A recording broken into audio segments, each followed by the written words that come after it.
ছন্দার death certificate দিল নেপাল সরকার। নবান্নে জানালেন ছন্দার দাদা জ্যোতির্ময় গায়েন, 3 দিন কেউ পাহাড়ে নিখোঁজ থাকলেই ডেথ সার্টিফিকেট দেওয়া হয়।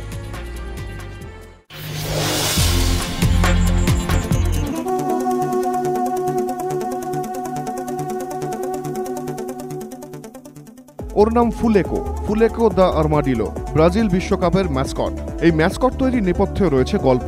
বিশ্বকাপের ম্যাসকট হিসাবে এবার বেছে নেওয়া হয়েছিল ব্রাজিলের বিলুপ্তপ্রায় প্রাণী তাতু বলাকে।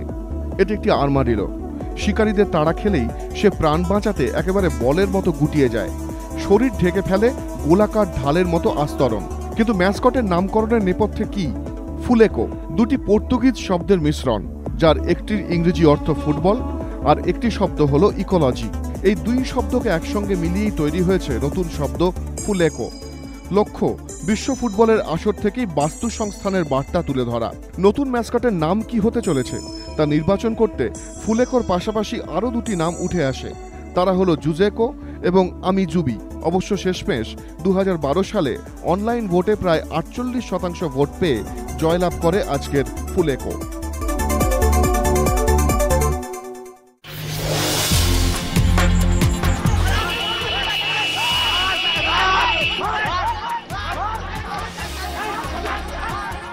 ছাত্র সংঘর্ষের জেরে উত্তপ্ত বহরমপুরের 2 কলেজ, আহত বেশ কয়েকজন।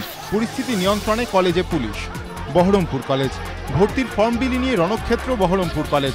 সকাল 11টা থেকে প্রথম বর্ষে ভর্তির ফর্ম দেওয়া শুরু হয়। অভিযোগ, কিছুক্ষণের মধ্যেই ফর্মের দখল নেওয়া ঘিরে ছাত্র পরিষদ ও তৃণমূল ছাত্র পরিষদের মধ্যে বচসা শুরু হয়। এরপর বচসা গড়ায় হাতাহাতিতে, বন্ধ হয়ে যায় ফর্ম বিলি। ছাত্র পরিষদ সমর্থকদের অভিযোগ, পুলিশের সামনেই টিএমসিপি তাদের মারধর করে। টিএমসিপি আবার সিপির বিরুদ্ধে পাল্টা হামলার অভিযোগ তুলেছে। সংঘর্ষে দুপক্ষের 4 জন ছাত্র আহত হন। খবর পেয়ে কলেজে পুলিশ পৌঁছয়।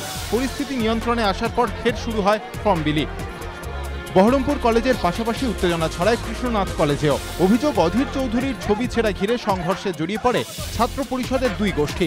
ঘটনায় 2 জন আহত হন।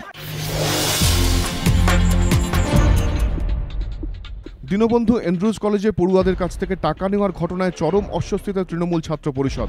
তড়িঘড়ি কলেজে গিয়ে টাকা ফেরানোর ব্যবস্থা করলেন সংগঠনের রাজ্য সভাপতি। কিন্তু অনেকেই বলছেন, দীনবন্ধু এন্ড্রুজের ঘটনা তো হিমশৈলের চূড়া মাত্র। ফর্ম ফিল আপে সাহায্য করার নামে শাসক দলের ছাত্র সংগঠনের সদস্যদের টাকা নেওয়ার ঘটনা যদি সংবাদ মাধ্যমে ধরা না পড়ত, তাহলে কি হতো? আর গোটা রাজ্যে কি একমাত্র দীনবন্ধু এন্ড্রুজেই এমন ঘটনা ঘটেছে, নাকি ঘটছে বহু জায়গায়? শুধুমাত্র এখানে হাতে নাতে ধরা পড়ায় বিষয়টি নিয়ে শোরগোল হচ্ছে, আর বাকি সব জায়গায় ভর্তিকে কেন্দ্র করে চুপচাপ আরও বড় অঙ্কের টাকা হাতানো চলছে? এই প্রশ্ন তুলছেন অনেকেই। শিক্ষা মহলের একাংশের বক্তব্য, দীনবন্ধু এন্ড্রুজে গিয়ে টিএমসিপির রাজ্য সভাপতির টাকা ফিরিয়ে দেওয়ার পদক্ষেপ অনেকটা জ্বর হলে ডাক্তার না দেখিয়েই দোকান থেকে ওষুধ কিনে খেয়ে নেওয়ার মতো। এতে জ্বর হয়তো সাময়িকভাবে কমে যায়, কিন্তু রোগের উৎসটা অধরাই থেকে যায়। শিক্ষাবিদদের একাংশের সাফ কথা, যদি কলেজগুলিতে কেন্দ্রীয়ভাবে অনলাইনে ভর্তি চালু করা যেত, তাহলে এই পরিস্থিতি তৈরি হতো না।